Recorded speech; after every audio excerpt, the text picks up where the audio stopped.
Este, bueno, ahora vamos a revisar lo que es enfermedades metaxénicas.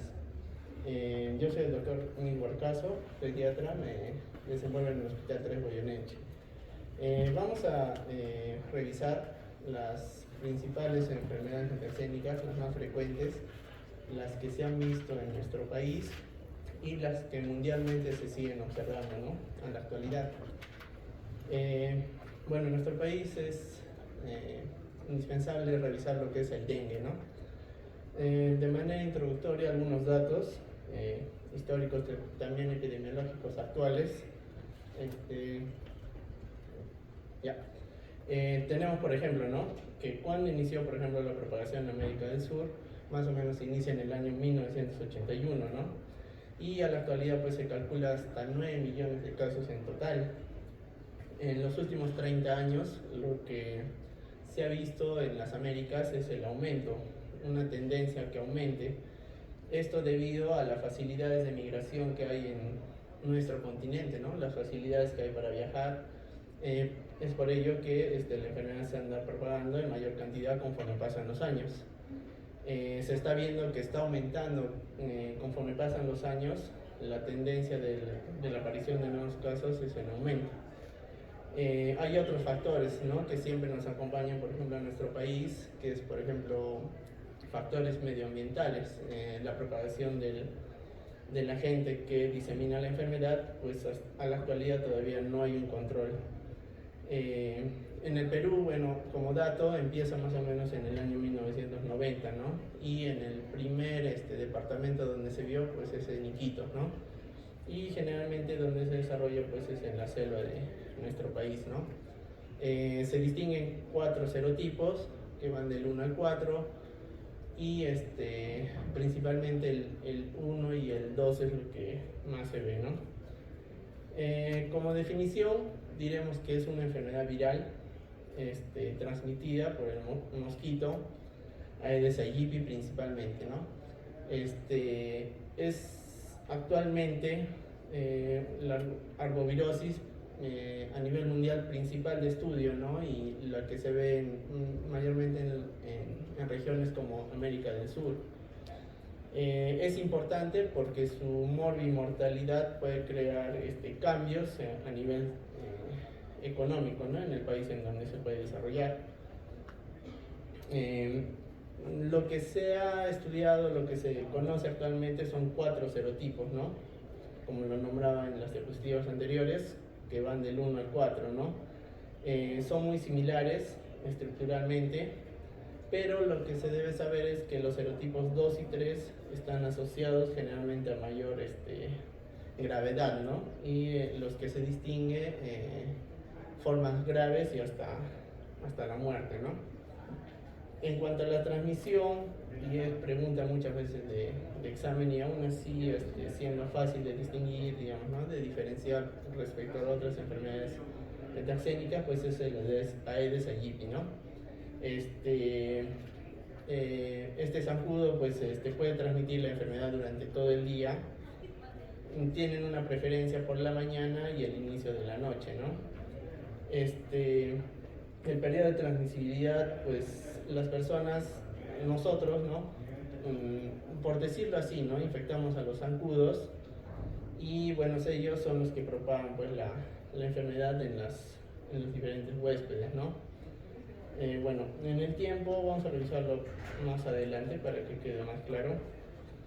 Acá tenemos un resumen de lo que es el ciclo, ¿no? Distinguimos un periodo de incubación en el cual se describe entre los 3 y 14 días, ¿no?, que de manera fácil para recordar va desde 1 a 2 semanas.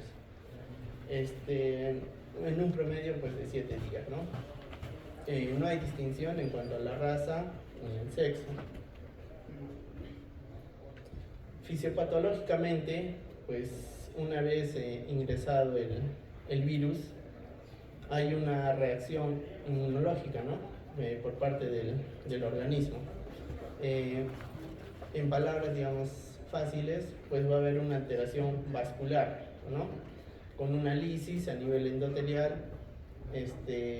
con diferentes activaciones de factores de inflamación, células inflamatorias, y esto va a ocasionar a nivel vascular poros, ¿no? Por los cuales va a haber extravasación tanto de líquidos, proteínas, se dice, ¿no? Una extravasación a nivel del tercer espacio, y esto va a ocasionar todos los síntomas y signos que vamos a ver posteriormente, ¿no? Es una manera fácil, digamos, de recordar más o menos cómo el virus causa el daño en el organismo, ¿no? En cuanto a los síntomas, una vez desarrollada la enfermedad, pues la principal manifestación pues es la fiebre, ¿no? Puede tener una intensidad variable, puede antecederse de pródromos, y normalmente esta fiebre se asocia a lo que es cefalea y vómitos, ¿no? Dolor en el cuerpo, y en los niños muchas veces lo único que vamos a encontrar es pues solamente la fiebre. A veces se acompaña de signos digestivos como dolor abdominal, a veces hasta diarrea, pero son bien inespecíficos, ¿no? Pero si nos preguntan un signo, ¿no? Predominante en niños, pues va a ser la fiebre. Esta fiebre puede durar de 2 a 7 días, se puede relacionar trastornos del gusto, y bueno, al examen físico encontrar eritema a nivel de la faringe, ¿no? En cuanto, digamos, al resto de manifestaciones clínicas, si nos vamos a los extremos, podríamos encontrar también formas asintomáticas, ¿no? O subclínicas, o sea, de muy poca sintomatología. Pero se describe en la enfermedad formas muy graves, ¿no? Como afectaciones de órganos, ya que el nivel endotelial pues está casi todo el organismo, y estas formas graves pueden ser muy agudas, ¿no? Ya que la enfermedad se desarrolla en su forma grave en pocos días, ¿no? En 24 o 48 horas, que es 1 a 2 días. Y las formas graves pues dan desde hepatitis, insuficiencias hepáticas, cardíacas, miocarditis y las hemorragias conocidas, ¿no? Digamos, el estadio final viene a ser pues el shock, ¿no? Un shock hipovolémico generalmente descrito en el dengue. Normalmente cuando ya se llega al shock o el choque por dengue, pues suele causar en la mayoría de casos lo que es la muerte, ¿no? Por diferentes mecanismos, ¿no? Que van, como lo decía, por hemorragia, coagulación intravascular, edemas pulmonares y falla multiorgánica, ¿no? Finalmente. Vamos a describir fases para que quede, digamos, más claro cada síntoma o signo clínico que encontramos en la enfermedad, ¿no? Vamos a describir una fase febril que por lo general se inicia de forma repentina, suele durar entre 2 y 7 días y se acompaña de síntomas como dolor muscular generalizado, artralgias, cefalea, dolor retroocular, que es algo característico de esta enfermedad, a nivel de piel, un eritema, y justo en esta etapa es donde hay pues la viremia, ¿no? La siguiente fase es la fase crítica. Luego de que hay una caída de la fiebre en el paciente, pueden suceder dos situaciones, ¿no? Una, que el paciente evolucione de manera favorable hasta el alta, o que comience a presentar lo que son las complicaciones, ¿no? Descritas. En la fase crítica, pues comienza a verse lo que es la extravasación al tercer espacio, ¿no? Y los síntomas asociados a estas, ¿no? Como por ejemplo frialdad de la piel, pulso filiforme, taquicardia e hipotensión, que es algo muy característico de esta fase. A veces las grandes hemorragias manifestadas de manera digestiva por alteración hepática suelen manifestarse también a este nivel, bueno, a esta etapa, ¿no? de la enfermedad. Como hay una extravasación de líquido, pues el hematocrito se concentra y se eleva, ¿no? En los exámenes de laboratorio. Y bueno, los pacientes, después de transcurrir esta fase, pueden evolucionar favorablemente con el tratamiento adecuado o bien fallecer, ¿no? Los que pasan a fase de recuperación, pues normalmente dura entre 2 a 3 días, ¿no? Que son 48 a 72 horas. A este nivel pues ya se va a regular lo que son los líquidos, hay que evitar lo que es la sobrecarga hídrica, que vamos a revisar el tratamiento posteriormente, y ver todas las complicaciones que se han presentado, ¿no? Como por ejemplo insuficiencias hepáticas, renales, corregir, ¿no? Lo que son factores de coagulación, plaquetas, hematocrito, ¿no? Dependiendo de las complicaciones que se haya presentado en cada paciente, ¿no? Ahora, nosotros tenemos una guía, o bueno, norma técnica, en donde si nosotros la buscamos, pues nos dice de manera más clara cómo es que debemos manejar o verlo el dengue, ¿no? Podríamos describir dos situaciones, ¿no? Un primer nivel, o digamos un dengue con o sin signos de alarma, y un dengue ya instalado, clasificado como dengue grave, ¿no? El dengue sin signos de alarma, pues la característica de estos pacientes, uno, tiene que provenir de una zona endémica, ¿no? En donde se describa el dengue, y tiene que tener fiebre más uno de los dos criterios, ¿no? Que por ejemplo puede ser náuseas, rash, mialgias, petequias, ¿no? O leucopenia.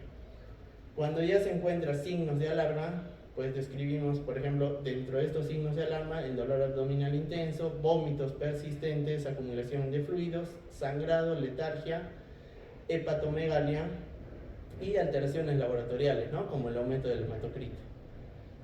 Pasadas estas dos situaciones, pues viene lo que es el dengue grave, ¿no? Donde ya hay un escape severo de lo que son los fluidos, una hemorragia muy severa, y al situarse esos dos signos, ¿no? Por decirlos así, clínicos, ya pues procede a lo que es el shock, ¿no? El choque por dengue, ¿no? Y obviamente las alteraciones laboratoriales muy marcadas, ¿no? Como por ejemplo el TGO y TGP más de 1000, alteración del sensorio, falla cardíaca, ¿no? Bueno, este es un cuadrito resumen que podría servir de guía para identificar cada tipo de fase y asociarlo a la etapa, ¿no? del dengue, ¿no? En cuanto a los exámenes auxiliares, lo que se maneja, al menos acá en Perú, pues es la detección de los anticuerpos, ¿no? Tanto del IgM, IgG, mediante el método de ELISA para determinación de lo que es el dengue. Al revisar posteriormente las demás enfermedades metaxénicas, vamos a ver que también pueden haber falsos positivos, ¿no? Pero el examen auxiliar, si nos fuesen a preguntar, pues es el ELISA, ¿no? Para IgG e IgM. Esto pues se envía generalmente a Lima, o si es en una zona endémica, se puede manejar en el nivel de atención en donde estemos, ¿no? Más exámenes auxiliares va a ser de acuerdo a las complicaciones que veamos, ¿no? Durante el curso de la enfermedad. Si vemos alteraciones como edemas, falla cardíaca, extravasación de líquidos, pues pediremos, ¿no? Hematocrito, plaquetas, leucocitos, perfil hepático, un ecocardiograma, un AGA, o si es que pensamos, ¿no? En derrames, por ejemplo, pleurales o serosos, pues radiografías y o ecografías, ¿no? Siempre cuando sospechemos de la enfermedad en un paciente, ¿no? Que viene de zona endémica con los signos característicos de dengue, tenemos que ver los factores de riesgo que pueden conllevar a ese paciente a complicarse, ¿no? Lo que normalmente se describe es pues, que sean menores de 2 años o mayores de 65 años, ¿no? Que son los extremos de la vida. Embarazadas, adultos o niños con alguna comorbilidad, las más conocidas: hipertensión, obesidad, diabetes, incapacidad, por ejemplo, del autocuidado, ¿no? Y falta pues lugares donde no hay accesos a servicios de salud. En cuanto al tratamiento, lo vamos a dividir según el grado de complicaciones que se presenten, ¿no? Si es un dengue sin signos de alarma, pues trataremos lo que son los síntomas, ¿no? Si hay deshidratación, pues hidrataremos al paciente, que puede ser con sales de rehidratación, continuar con la alimentación. Si hay fiebre, con paracetamol, a las dosis ya conocidas en niños de 10 a 15 miligramos por kilogramo. Evitamos usar lo que son los AINES, por el daño hepático que podría ocasionar la misma enfermedad y sobrecargarlo con la medicación, control del agente que transmite, ¿no? De criaderos de zancudos. Si hay signos de alarma, pues pensamos en las complicaciones, ¿no? Que pueden estar ocurriendo ya en esa etapa, ¿no? Entonces pediremos exámenes de laboratorio. Si encontramos que hay mucho escape de líquido al tercer espacio, hidratación con soluciones salinas. Si vemos signos de casi shock o sospechamos de shock, podemos usar bolos, ¿no? De lactato Ringer o solución salina. Muy importante monitorizar los signos de shock, ¿no? Que uno es la presión arterial, la diuresis, ¿no? Bueno, ya lo nombraba, ¿no? La diuresis, y muy importante o seguimiento de lo que es el hematocrito, ¿no? En el caso del grupo C o en el dengue grave, entonces ya descritas las complicaciones que hay un shock instaurado o casi instaurado, pues iniciaremos terapia de shock, ¿no? Que es con hidratación con cristaloides a razón de 20 mililitros por kilogramo, ¿no? Se puede hacer en reiteradas oportunidades, entre 2 a 3 veces, y si no responde, pues ya a veces hasta tenemos que usar lo que son las aminas, ¿no? Obviamente seguir monitorizando al paciente, corregir, ¿no? El espacio intravascular, si hay complicaciones del sodio, del potasio también. En realidad, el tratamiento como tal es de acuerdo a las complicaciones, ¿no? Si hay falla hepática, pues administraremos lo que son administraremos lo que es albúmina, ¿no? Y en caso de hemorragias muy graves, pues tendremos que administrar lo que son paquetes globulares, ¿no?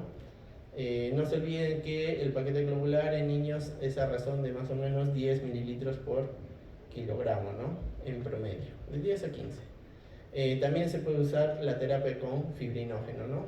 Si es que queremos ayudar, ¿no? Cuando hay la complicación de una coagulación intravascular diseminada.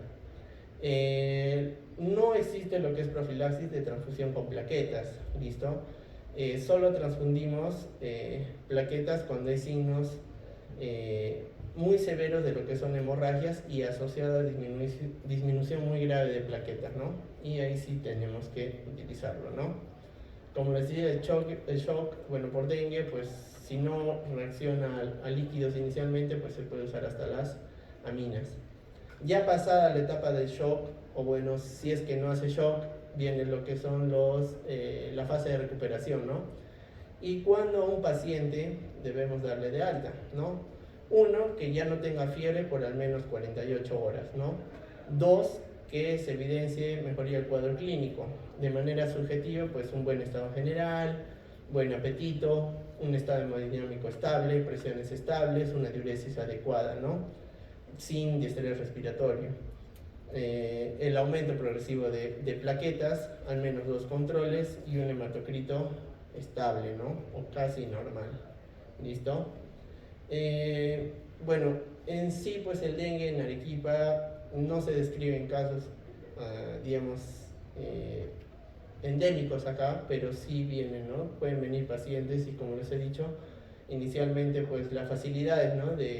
de movilizarse de la población, pues hace que podríamos tener en algún momento pacientes con dengue, ¿no? La otra enfermedad es la malaria. Si hablamos de malaria a nivel mundial, es muy importante. ¿Por qué? Porque aún sigue siendo en muchos países una enfermedad que puede causar alteraciones tanto en poblaciones alejadas, digamos, muy alejadas, o que no tienen acceso a servicios de salud, y ocasionar pues mortalidades muy altas, ¿no? El mosquito que transmite la malaria, eso también es pregunta de examen, pues es el anófeles, ¿no? Y es muy similar, ¿no? O sea, transmite la enfermedad, infecta al humano, y el humano pues al recibir la picadura del mosquito pues va diseminando la enfermedad en sí. A nivel mundial pues se describe hasta 241 millones de casos al 2020, y por ejemplo lo que se quiere llegar a nivel del Perú es lo que ya logró Argentina, ¿no? Que en el 2019 ya lo declararon libre de malaria.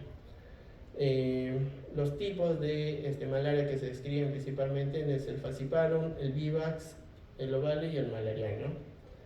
Si hablamos de epidemiología a nivel del Perú, pues diremos que Loreto está en primer lugar, ¿no? Se describe hasta 22.000 casos en total. También ha sido pregunta alguna vez cuál es el tipo que predomina a nivel del Perú, ¿no? Y como vemos en el cuadro, pues es el vivax, ¿no? Que es el que tiene mayor número de casos, ¿no? Le sigue la región Junín y Amazonas, ¿no? Igual, predomina, no tan marcado como es el Loreto, pues obviamente hay más casos, pero el vivax se describe como el tipo que más predomina, ¿no? Si hablamos por distribución de edad, pues diremos que el mayor número de casos se ve en niños de 0 a 11 años, ¿no? Lo sigue pues adolescentes, jóvenes y adultos mayores, ¿no? En cuanto al género, pues una leve diferencia entre hombres y mujeres a predominio de hombres, ¿no? En el ciclo de vida, pues comienza pues con el mosquito anófeles, ya infectado con Plasmodium, pica pues a un ser humano, ¿no? ¿Y qué es lo que transmite? Son los esporozoitos. Los esporozoitos migran a través de la sangre, llegan al hígado y se dividen para formar los que son los esquizontes, ¿no? A nivel del hígado hay una forma o etapa inactiva, ¿no? Que se describe en el Plasmodium vivax y ovale principalmente, que son los hipnozoitos. Cuando están en forma inactiva, pues obviamente no van a dar síntomas. Estas formas inactivas pueden pasar a lo que son los esquizontes, se rompen y se liberan a toda la circulación, ¿no? Invaden los glóbulos rojos, invaden a los glóbulos rojos y acá los merozoitos maduran hasta, bueno, unas formas anulares, ¿no? Como lo vemos en la imagen. Pasan a lo que son formas de trofozoitos y esquizontes multinucleados, ¿no? Y estos pues se van diseminando a nivel de toda la sangre. Vuelve a picar el mosquito y va jalando la enfermedad nuevamente, ¿no? Y se crea el ciclo de la malaria. Bueno, lo mismo. Ya, en cuanto a la clínica, se describe una fiebre terciana en los últimos 15 días, acompañada de la fiebre malestar, artralgias, fatiga, cefaleas. Algo característico de esta enfermedad es la anemia y vaso palpable, ¿no? ¿Por qué? Porque recordemos que este parásito, ¿no? Por decirlo así, pues tiene preferencia por los glóbulos rojos, ¿no? Y al haber alteración en estos glóbulos rojos, pues se manifiesta con un vaso grande, ¿no? Agrandado. Hay formas crónicas, ¿no? En zonas endémicas donde la enfermedad pues va circulando y recirculando y se describe pues esplenomegalia más anemias crónicas, ¿no? Y una IgM crónico. Ahora, debemos saber cuándo una malaria ya está pasando a ser una forma grave, ¿no? En la teoría diapositiva se describía síntomas generales, ¿no? No de gravedad. Pero cuando pasa o puede pasar a ser una enfermedad grave y de preocupación es cuando hay alguna de estas alteraciones, ¿no? Basta con que haya una o encuentren una, ya describimos que la malaria está pasando a ser una enfermedad grave. Por ejemplo, ¿no? Alteración de la conciencia, descrita con un Glasgow menor a 11, una postración, ¿no? Que el paciente no se puede movilizar, convulsiones, una acidosis, ¿no? Determinada de repente por un déficit de bases o un nivel de bicarbonato disminuido, hipoglicemia, anemia severa, insuficiencia renal manifestada por creatinina, ictericia, edema pulmonar, sangrados prolongados, puede ser de la nariz, encías, y un shock, ¿no? Determinado por la presión arterial baja, ¿no? Entonces, cualquiera de estas manifestaciones, si es que encontramos alguna, podríamos decir que es una enfermedad, una malaria grave, ¿no? En el vivax se describe más que todo lo que son alteraciones pulmonares, ¿no? Y síndrome de estrés respiratorio agudo. En cuanto a los exámenes de sangre, pues el gol estándar es la gota gruesa, ¿no? En zonas endémicas, obviamente, este examen pues sí se puede realizar. En zonas, por ejemplo, como la nuestra, pues normalmente no son de rutina, ¿no? Son exámenes especiales que normalmente se manejan junto con epidemiología, pero lo podemos solicitar cuando hay sospecha, ¿no?, de un paciente. Recordar siempre ver de dónde viene el paciente, ¿no? O sea, no vamos a pedir un niño pues, que viene, digamos, de un distrito de acá, pues que tiene todos los síntomas descritos, pero si no es de zona endémica, pues no podríamos sospechar, ¿no?, de alguna de las dos enfermedades que vamos revisando. Y si hablamos a nivel pues, de la gota gruesa, pues podemos encontrar, ¿no?, algunas características propias de cada tipo de malaria, ¿no?, que lo pueden revisar, bueno, posteriormente para no hacerlo muy engorroso. En cuanto al tratamiento, pues es muy similar al dengue. El inicio, ¿no?, es mantenimiento sintomático, fiebre, dolor. Pero si es que ya identificamos al parásito, tenemos alta sospecha, pues la base del tratamiento va a ser lo que es cloroquina y primaquina, ¿no? Que esto también ha sido pregunta del examen alguna vez. ¿De qué medicamentos es la base del tratamiento de malaria? Pues la cloroquina y la primaquina. Si uno se pone a revisar pues, la norma técnica de malaria y malaria grave, hay bastantes esquemas y situaciones clínicas en los cuales el tratamiento pues, va a variar, ¿no? Por decirlo así, ¿no? A ver, vamos a revisar una.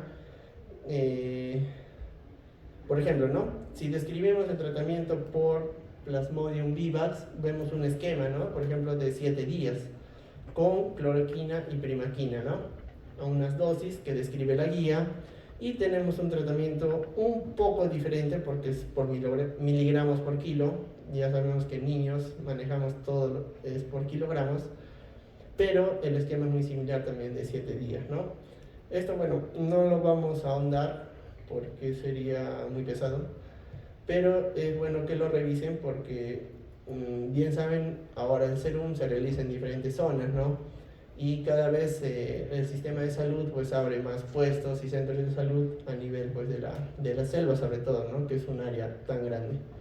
Entonces es necesario revisar las diferentes situaciones, ¿no?, de Plasmodium vivax, de malariae, si está complicado o no, si hay resistencia o no al tratamiento. Y en la guía, que la pueden revisar, que es la del 2015, que es la última, que todavía se mantiene en la actualidad, pues describe claramente las dosis, los días y el medicamento a usar, ¿no?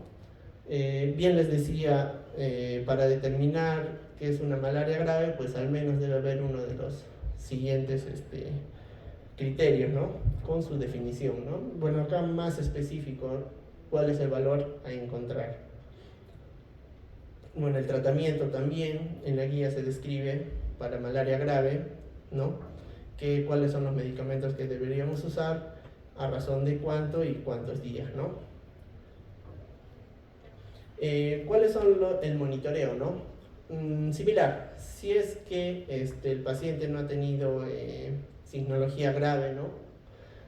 Simplemente es de seguimiento de las muestras, ¿no?, de la gota gruesa cada 12 horas hasta que se vuelva negativo, ¿no? La glicemia, si es que había alteración cuando ingresó, el hematocrito, el hemograma, la creatinina, bilirrubinas, perfil hepático, radiografías, ecografías, ¿no? De acuerdo a la gravedad y lo que se haya encontrado, hacer el seguimiento hasta la normalidad, ¿no? La otra enfermedad a revisar pues es la fiebre amarilla, ¿no? Bien sabemos, existe actualmente la vacuna que es para la fiebre amarilla, sin embargo, aún se notifican casos, ¿no? Vemos que entre el 2016 y 2021 se notificaron hasta 108 casos, de los cuales hasta 104 fueron confirmados y 4 probables, ¿no? Entonces, si bien es cierto existe la vacuna, pues no todos han tenido acceso a ella, ¿no? Y como vemos, los mayores casos pues se describen a nivel de la Amazonía, ¿no? Amazonas, Cusco, Junín, Loreto, ¿no? Puno también, San Martín y Ucayali, ¿no? Entonces, igual, ¿no? Vienen pacientes, sospechamos esta enfermedad, tenemos que ver de dónde viene. Si bien es cierto, la vacunación pues en el país, conforme pasan los años, se tiene mayor acceso y llega a mayores lugares, aún con vacunas tenemos riesgo, ¿no?, de de contraer la enfermedad, ¿no? Entonces, por eso que todavía en la actualidad se recomienda que si uno va a viajar a una zona endémica, debería vacunarse de fiebre amarilla, ¿no?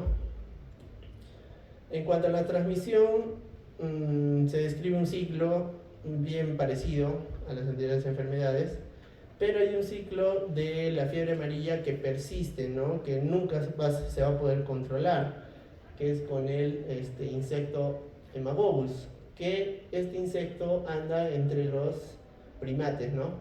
Entonces, entre los primates se va desarrollando la enfermedad de la fiebre amarilla, la podríamos llamar la fiebre amarilla selvática, y en algún momento, pues, podremos, digamos, entrar en este ciclo, contraer la enfermedad y hacer en algún lugar, digamos, ¿no? Un ciclo, pero con el Aedes aegypti, ¿no? Y aparecer pues la fiebre amarilla en algunas zonas, ¿no? Entonces es por eso que nosotros podríamos controlar a nivel, digamos, humano, pues a través de las viviendas, ¿no? Reservorios, pero a nivel selvático pues va a ser bien difícil, ¿no? En cuanto a las fases, pues tenemos un periodo de incubación que puede durar entre 3 y 6 días, puede ser asintomático. En esta fase también se describe lo que es la fiebre, dolor muscular, signos de Faguet, deshidratación, falta de apetito, vómitos, ¿no? Muy similares, por eso que son dentro de los diagnósticos diferenciales entre pues también el dengue y la malaria, ¿no? A diferencia de las otras enfermedades, pues la fiebre amarilla muy pocas veces se pueden pasar a formas graves, ¿no? Como más frecuentes en el dengue, ¿no? Y seguido de la malaria. Pero si es que pasan a formas graves, pues puede ocasionar en el ser humano lo que es la ictericia, ¿no? Deshidratación por vómitos, hemorragias y daños a nivel hepático, ¿no? Ahora, ¿qué es el signo de Faguet, no? Es una disociación entre la temperatura y la frecuencia cardíaca. Normalmente nosotros esperemos encontrar, si hay fiebre, pues taquicardia, ¿no? Pero en el signo de Faguet lo que se encuentra es bradicardia. En cuanto al diagnóstico, pues es molecular, ¿no? O a través de diagnóstico rápido, como son las pruebas de ELISA, ¿no? Para encontrar lo que es la fiebre amarilla. En cuanto al tratamiento, pues es sintomático, si es de formas leves. Si es de formas graves, es de acuerdo a la complicación que se da, ¿no? Durante la enfermedad, ¿no? En cuanto al tratamiento, pues lo que principalmente deberías incidir pues es la prevención, ¿no? Que es la vacuna de la fiebre amarilla, ¿no? Que se coloca a los 15 meses. De conocimiento general, pues esta vacuna no se puede colocar en menores de 12 meses, ¿no? Ni en mayores de 60 años, ¿no? También hay que tener cuidado con las personas que son alérgicas a la proteína del huevo. Eso también es pregunta de examen. Alguna vez se ha preguntado por el tipo de componentes que presenta la vacuna, ¿no? Y que puede ocasionar. La siguiente enfermedad es el chikungunya. Esta enfermedad, pues, la palabra deriva de aquello que se encorva, ¿no? Como vemos en la imagen, es un ser humano encorvado, incidiendo en zonas rojas, lo que son las articulaciones, ¿no? ¿Por qué? Porque esta enfermedad causa principalmente, el síntoma principal pues es un dolor articular muy intenso, ¿no? A diferencia de las otras enfermedades. Si hablamos de epidemiología, en poco historia, pues el virus se aisló por primera vez en 1952, ¿no? Hace ya más de 70 años. Normalmente en zonas de África, ¿no? Pero por la migración o bueno, facilidades de transporte, pues llega, ¿no? A las Américas, y en el 2014 que ya se evidencia casos en Brasil, pues llega al Perú entre el 2014 y 2015, ¿no? Bueno, este es el ciclo. El transmisor principal pues es el Aedes aegypti, ¿no? Más o menos el tiempo que demora, ¿no? El Aedes aegypti en diseminarse, por decirlo así, pues son 7 a 10 días, ¿no? Y en estos 7 a 10 días pues pasa, bueno, de huevo, larva, pulpa a adulto, ¿no? Se describe otro vector que es el Aedes albopictus, pero en muy escasos casos, ¿no? Pero también puede ser transmisor de esta enfermedad. El ciclo es muy similar, ¿no? El mosquito pica, disemina la enfermedad y lo transmite a los seres humanos. Ahora, acá vemos un cuadro más o menos del transcurso de la enfermedad, ¿no? Podríamos decir humano 1, humano 2, porque es en primera instancia, pues el mosquito se alimenta, adquiere el virus, pasa al ser humano, causa una viremia, el mosquito se vuelve a alimentar, pero ahora de este ser humano infectado, y transmite la enfermedad a un segundo humano, ¿no? La patogenia, pues entra el virus en el ser humano.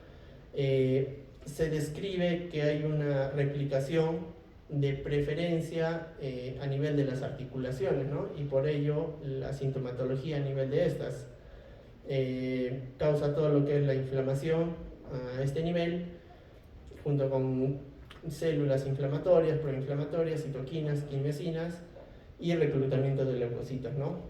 Y todo ello se describe pues en dolor, ¿no? Este cuadro es muy interesante para un poco diferenciar las tres enfermedades producidas por el mismo vector, ¿no? Por ejemplo, el dengue, ¿no? El dengue, si queremos compararlo con el chikungunya y el Zika, pues vemos que produce más fiebre, ¿no? Un predominio de que es la fiebre, ¿no? Un exantema, pero en menos intensidad que el chikungunya y Zika, adenopatías y artralgias, ¿no? Si hablamos de chikungunya, que es lo que estamos revisando ahora, pues hay un predominio de lo que son las artralgias, ¿no? Siempre, cada vez que revisen enfermedades metaxénicas, traten de identificar un signo o síntoma clínico característico, ¿no? De cada una de ellas, y así se puede hacer un diagnóstico diferencial mejor. Entonces, en chikungunya lo que predomina son las artralgias, ¿no? Pero a diferencia del dengue, se describe también lo que es la conjuntivitis, ¿no? Entonces, artralgias, conjuntivitis, podríamos ayudar a diferenciar de lo que es el dengue. Se describe exantemas, también se describe fiebre, adenopatías y edemas, ¿no? Edemas sobre todo a nivel de las articulaciones, ¿no? Entonces, edema, artralgia y conjuntivitis principalmente en chikungunya. Bueno, acá imágenes de lo que les estaba nombrando anteriormente. Vemos edema, ¿no? Edema a nivel de las articulaciones, articulaciones duras, de difícil movilización, exantemas, ¿no? A nivel de plantas, pie, una hiperemia, ¿no? Eritema difuso, ¿no? Y bueno, acá otra imagen de edema a nivel de las articulaciones, ¿no? Ahora, para diferenciar las enfermedades reumáticas, pues obviamente debemos buscar pues sintomatología, bueno, signos, ¿no? De picaduras del mosquito y que venga de una zona endémica, ¿no? Bueno, se describe no como norma técnica, porque no predomina esta enfermedad en nuestro país, pero se describen diferentes tipos de casos, ¿no? Por ejemplo, un caso probable de chikungunya va a ser una persona que tenga fiebre de inicio brusco, que tenga artralgia intensa, ¿no? Reitero, ¿no? Chikungunya, artralgia intensa o poliartralgia bilateral, artritis, o sea, inflamación a nivel de estas articulaciones, tiempo menor a 7 días y que haya residido o visitado áreas de transmisión, ¿no? Donde puede haber el Aedes aegypti, ¿no? Como toda enfermedad metaxénica también tiene sus casos graves, pero no tan frecuente como lo que es el dengue, ¿no? Si hay casos graves, lo que se describe pues a nivel nervioso, el Guillain-Barré, meningoencefalitis, parestesias, parálisis, ¿no? A nivel de ocular, neuritis, ¿no? Cardiovascular, miocarditis, que es lo más característico, pericarditis también, a nivel de piel, hiperpigmentaciones, riñones, nefritis, ¿no? Hasta insuficiencia renal y otras coagulopatías, ¿no? Muy similar a las otras viremias, ¿no? Y caso confirmado, pues obviamente, y acá también revisamos de paso el examen a tomar cuando sospechamos de chikungunya, pues es un aislamiento viral, ¿no? aislamiento viral o un PCR, ¿no? En donde ya podríamos determinar los anticuerpos de IgM para chikungunya, más las anteriores determinaciones de síntomas, más lugar endémico, pues damos el diagnóstico de chikungunya. En cuanto al tratamiento, principalmente al inicio es sintomático, ¿no? Como acá sí tenemos lo que es inflamación, normalmente sí se puede llegar a usar lo que son los AINES, ¿no? Como naproxeno o ibuprofeno. Bueno, naproxeno no usamos en niños, pero ibuprofeno sí, ¿no? La dosis, pues en niños, recuerden que siempre es en miligramos por kilogramo, ¿no? Que es de 10 miligramos por kilogramo. Y el acetaminofén, que es el paracetamol, pues igual, ¿no? 3 hasta 4 veces por día, ¿no? Cuando es muy severo la artralgia, ¿no? Con, digamos, mucha inflamación, se puede llegar hasta usar glucocorticoides, ¿no? Parecido, ¿no? Una enfermedad reumática, ¿no? Pero dependiendo de los casos, ¿no? Y en zonas endémicas donde hasta se describe artritis crónica, pues crónicamente se puede usar, ¿no? Tratamientos alternativos que también entran dentro de o a revisión, pues puede ser lo que es la hidroxicloroquina, la prednisolona y la prednisona. Y el último virus a revisar pues es el Zika, ¿no? El Zika también tiene como agente vector pues el Aedes aegypti, ¿no? Esto también ha sido pregunta alguna vez de examen, ¿no? Por ejemplo, ¿no? ¿A qué familia pertenece el virus del Zika, ¿no? Y bueno, la opción a marcar era el flavivirus, ¿no? Los serotipos, bueno, solo se describe uno, a diferencia del dengue, que era 4. Acá es donde les decía la reacción cruzada, ¿no? Que puede haber con las otras enfermedades, que es el dengue y el chikungunya, ¿no? El IgM para Zika, pues, bueno, no se conoce, se está estudiando todavía, pues puede durar hasta 3 meses, ¿no? Y la viremia, pues de 1 hasta 5 días, ¿no? Este cuadrito también es interesante revisar para diferenciar entre dengue y chikungunya. En esta enfermedad, pues lo que se caracteriza, ¿no? A diferencia de las otras, pues es el exantema, ¿no? Que es de distribución cefalocaudal, es maculopapular a predominio, ¿no? Hay también conjuntivitis, artralgias, mialgias, edema y fiebre, ¿no? Que esto es parecido a chikungunya y dengue, ¿no? Pero hay un predominio de lo que es el exantema, ¿no? Ya.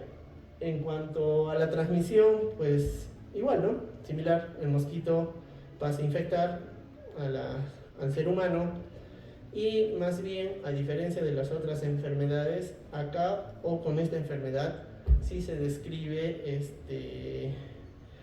más vías, ¿no? De transmisión. Se ha descrito transmisiones materno-fetales a través de relaciones sexuales, en transfusiones, en trasplantes de órganos y exposiciones al laboratorio, ¿no? Entonces, por eso es que es un problema aún de salud pública en otras regiones, ¿no? Sobre todo. Entonces, a diferencia de los otros virus, sí se describe mayor, diferentes otras vías, ¿no? La clínica, como les decía, lo que predomina es el rash, ¿no? Algo característico del Zika es el rash, ¿no? Pruriginoso, y una conjuntivitis no purulenta, ¿no? O sea, ojo rojo, ¿no? Sin secreciones, acompañado de los otros síntomas que también es similar a chikungunya y dengue, ¿no? Que es fiebre, mialgias, dolores de cabeza, dolor abdominal. Pero predomina el rash, ¿no? Como la transmisión también puede ser materno-fetal, se ha descrito o se ha asociado lo que es potencial microcefalia por infección del Zika, ¿no?